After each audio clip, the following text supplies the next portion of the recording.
Un si gros mensonge, un conte de la tradition tibétaine, illustré par Ronan Badel, des éditions Père Castor. Il était une fois, dans un pays d'Asie, deux voisins nommés Yetché et Kunga. Un jour, Yetché fut obligé de partir en voyage. Il alla trouver son voisin Kunga et lui dit « Je dois quitter ma maison pour quelques jours, et je crains qu'en mon absence, l'on vienne voler ma jarre contenant mes économies en pièces d'or. Pourrais-tu avoir l'obligeance de me garder cette jarre ?»« Volontiers, » répondit Kunga. Quand Yetché fut parti, Kunga prit la jarre et en déversa le contenu sur le sol pour se réjouir de la vue des pièces d'or. Comme elles étaient belles, comme elles brillaient et comme elles tintaient! Kunga caressait les pièces et les regardait sans cesse.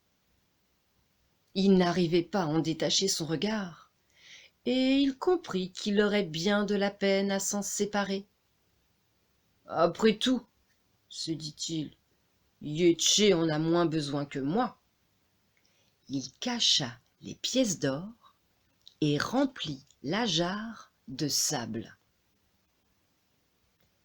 Dès son retour, Yetché vint récupérer sa jarre. « Mon cher ami, il s'est passé une chose terrible en ton absence, » lui annonça aussitôt Kunga, le visage consterné.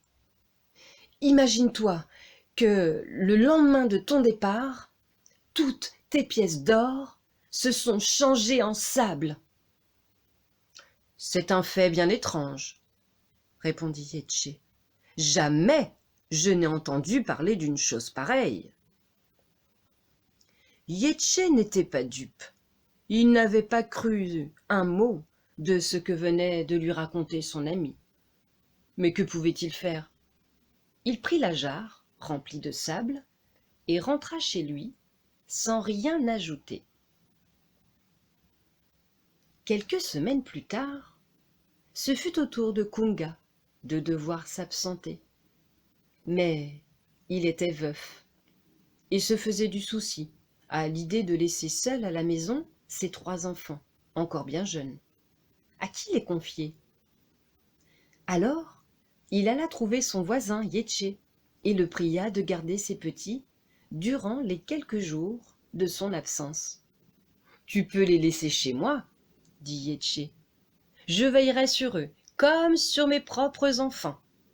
Pars sans inquiétude. » Après le départ de Kunga, Yetché se rendit au marché où il acheta 3 jolis petits singes. Il les ramena chez lui et leur apprit à répondre aux prénoms des enfants et à faire chacun une action précise. Au plus âgé, Sonam, il apprit à fermer la porte. Au moyen, Padma, il montra comment balayer la chambre. Enfin, au plus petit des 3, Lamo, il enseigna l'art de servir le thé. Le matin du retour de Kunga, Yetché emmena les 3 enfants de son voisin dans la montagne et les installa dans une petite cabane. Il leur dit d'attendre sagement ici pour faire une surprise à leur père. Tous 2 reviendraient bientôt les chercher. Puis il rentra chez lui, impatient de revoir son voisin. Dès son arrivée, la première question de Kunga fut de demander où étaient ses enfants. « Mon cher ami, il s'est passé une chose terrible en ton absence, » se lamenta Yetché, et des larmes grosses comme des petits pois coulaient sur son visage. « Je dois t'annoncer une nouvelle épouvantable. Imagine-toi que le lendemain de ton départ, en me levant, je suis resté figé de stupeur. Tes enfants s'étaient changés en singes. » Ce n'est pas possible, se lamenta Kunga, la gorge serrée de frayeur. C'est pourtant vrai. Tu le verras bien toi-même, dit Yetché sur un ton lugubre. Sonam, où es-tu? Viens fermer la porte, je te prie, appela Yetché. Et le premier singe accourut aussitôt fermer la porte. En voyant l'animal, Kunga n'eut plus une goutte de sang dans les veines. Yetché appela à nouveau. « Padma, s'il te plaît, viens donner un coup de balai. » Le deuxième singe prit lestement le balai et se mit à balayer le plancher. « Hélas, il en est bien ainsi. Mon second fils a lui aussi disparu, » constata Kunga, accablé. Yetché appela une dernière fois. « Lamo, s'il te plaît, apporte-nous un peu de thé. » À ces mots, le troisième singe sortit de la cuisine, apportant sur un plateau une théière fumante. « J'ai perdu mes 3 fils, » gémit Kunga, pâle comme un mort. Kunga était désespéré. « C'est terrible, dit-il.